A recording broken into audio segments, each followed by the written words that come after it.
Assalamualaikum warahmatullahi wabarakatuh. Hai guys, pohaba memandung. Mudah-mudahan memandung dalam keadaan sehat walafiat. Ya, pada kesempatan kali ini Lun Tuan Lung hikayat ya, hikayat habab ingat kedro kesyadira memandung merakan metuah letolan pat menteng nah tentagi nyokan pantun lagi Bang Bitung dan Kak Maria yang ke selamanya viral mbak kita di Aceh, tapi nyonaku sabuah hikayat yang biasa gedendangkan di gore gedanyo Tengku Ali Imran, dan Lun merasa mengenang dengan hikayatnya sebagai habab ingat untuk tanya benar ingat dia akan mati. Baiklah rekan-rekan sekalian, kita simak saban-saban berikut hikayat yang akan Lun lantunkan.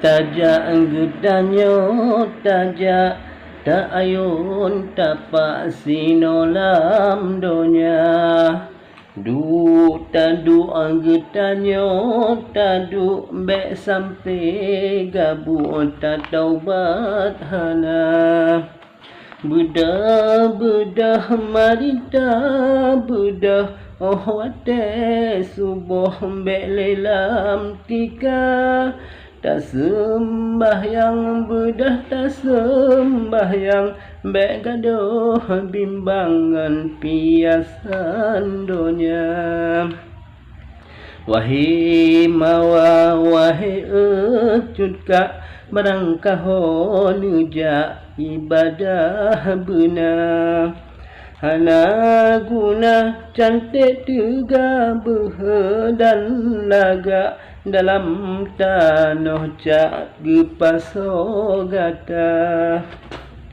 kagepaso dalam tanah cak nyan igo pira hana le guna intan berlian gunungan bleh motor BMW sama saja Honda Mio dengan Vario motor Pajero tinggal dalam donya